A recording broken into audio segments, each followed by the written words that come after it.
नमस्कार दोस्तों, आज हम जीवन के सबसे गहन और मौलिक सत्य को उजागर करने जा रहे हैं। श्रीमद् भगवद गीता के 13वें अध्याय क्षेत्र क्षेत्रज्ञ विभाग योग के रहस्य। यह अध्याय हमें स्वयं को, इस संसार को और इनके बीच के शाश्वत संबंध को समझने की दिव्य दृष्टि देता है। आइए इस ज्ञान गंगा में डुबकी लगाते हैं। गीता अध्याय 13 क्षेत्र क्षेत्रज्ञ विभाग योग की सारगर्भित व्याख्या। यह अध्याय भगवान श्री कृष्ण द्वारा अर्जुन को दिए गए उस परम ज्ञान का शिखर है जो हमें देह और देही, शरीर और आत्मा के मूलभूत अंतर को समझाता है। 1. क्षेत्र और क्षेत्रज्ञ, परम सत्य का उद्घाटन।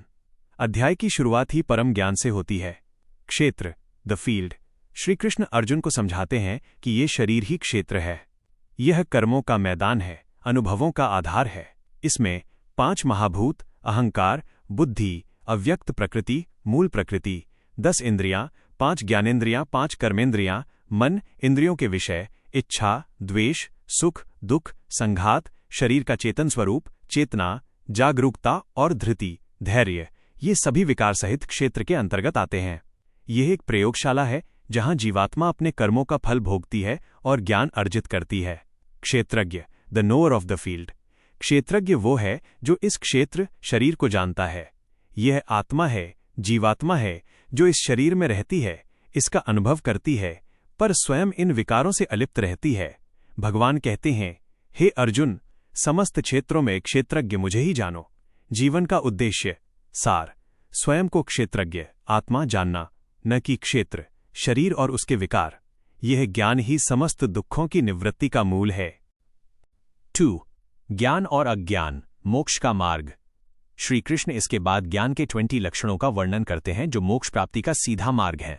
ये लक्षण केवल बौद्धिक जानकारी नहीं बल्कि जीवन जीने की शैली हैं। ज्ञान के प्रमुख लक्षण: अमानित्व, ह्यूमिलिटी, मान सम्मान की इच्छा का अभाव; अदम्भित्व, स्ट्रेट फॉरवर्डनेस, दंभ घमंड का अभाव; अहिंसा, शांति, फॉरगिवनेस, आर्जव, सिंसेरिटी, मन, वचन और कर्म से सरलता, सहिष्णुता और किसी को कष्ट न पहुंचाना; आचार्य उपासनम, सर्विंग द गुरु, गुरु की निष्ठापूर्वक सेवा; शौचम, प्योरिटी, बाहरी शरीर और आंतरिक मन शुद्धि; इंद्रियार्थेषु वैराग्यम, डिटैचमेंट, विषयों, सुख भोग में आसक्ति का अभाव; अहंकार का अभाव, मैं और मेरा की भावना से मुक्ति; जन्म मृत्यु, जरा व्याधि दुख दोषानुदर्शनम, जन्म, मृत्यु, बुढ़ापा, रोग और दुखों में दोषों का बार बार दर्शन करना ताकि वैराग्य उत्पन्न हो; मयि चानन्य योगेन भक्तिरव्यभिचारिणी, भगवान में अनन्य और अव्यभिचारिणी निश्चल भक्ति; विविक्त देश सेवित्वम, एकांत और पवित्र स्थान में रहने की आदत।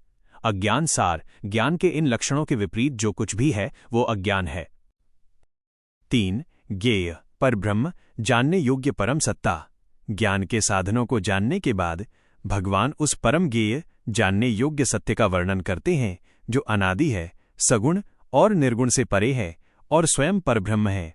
परब्रह्म का स्वरूप, वह सत, विद्यमान और असत, अविद्यमान दोनों से परे है। वह सभी इंद्रियों से रहित होते हुए भी समस्त इंद्रियों को प्रकाशित करने वाला है। वह संपूर्ण विश्व में व्याप्त है और सभी को धारण करता है। वो प्रकाशों का भी प्रकाश है, अज्ञान रूपी अंधकार से परे है। जीवन का उद्देश्य, सार, ज्ञेय को जानना, अर्थात यह अनुभव करना कि हमारी आत्मा, क्षेत्रज्ञ, वास्तव में उसी परम सत्ता, परब्रह्म का अविभाज्य अंश है।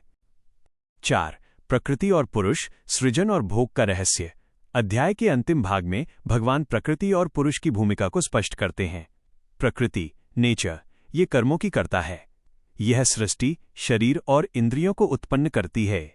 यही सृजन की शक्ति है। पुरुष, कॉन्शियसनेस, सोल, यह प्रकृति से उत्पन्न हुए सुख दुखों का भोगता है। पुरुष ही प्रकृति में स्थित होकर गुणों, सत्व, रज, तम को भोगता है। पुरुष का प्रकृति में फंसना ही बंधन है। मोक्ष का सूत्र, जो पुरुष आत्मा प्रकृति और उसके गुणों से स्वयं को अलग देखता है, जो देखता है कि केवल गुण ही गुणों में बरत रहे हैं, वो मुक्त हो जाता है। जो क्षेत्रज्ञ और क्षेत्र के अंतर को समझ लेता है, वह इस शरीर से छूटने पर परम गति को प्राप्त होता है। जीवन के उद्देश्यों की सारगर्भित व्याख्या। गीता का 13वां अध्याय हमें जीवन के निम्नलिखित 3 परम उद्देश्यों की ओर संकेत करता है। 1. आत्मज्ञान की प्राप्ति, सेल्फ रियलाइजेशन, तत्वज्ञानार्थ दर्शनम, अपने वास्तविक स्वरूप, आत्मा क्षेत्रज्ञ का दर्शन करना। ये जानना कि मैं न तो ये शरीर हूं, न ही मन, न बुद्धि, बल्कि इन सबका ज्ञाता अविनाशी क्षेत्रज्ञ हूं। यह उद्देश्य समस्त सांसारिक भय और मोह का नाश करता है। 2. समता की स्थापना, एस्टैब्लिशमेंट ऑफ इक्वालिटी, सभी प्राणियों में एक ही परमात्मा परब्रह्म को समभाव से देखना। जो व्यक्ति परमात्मा को सब जगह समभाव से देखता है, वह स्वयं के द्वारा स्वयं को नष्ट नहीं करता और परम गति को प्राप्त होता है। 3. अनन्य भक्ति द्वारा मोक्ष, सैल्वेशन थ्रू एक्सक्लूसिव डिवोशन, भगवान के प्रति अव्यभिचारिणी भक्ति, निश्चल प्रेम का होना। यह भक्ति ही ज्ञान को स्थिर करती है और अंततः हमें प्रकृति के बंधन से मुक्त कर परम ज्ञेय परब्रह्म से जोड़ देती है।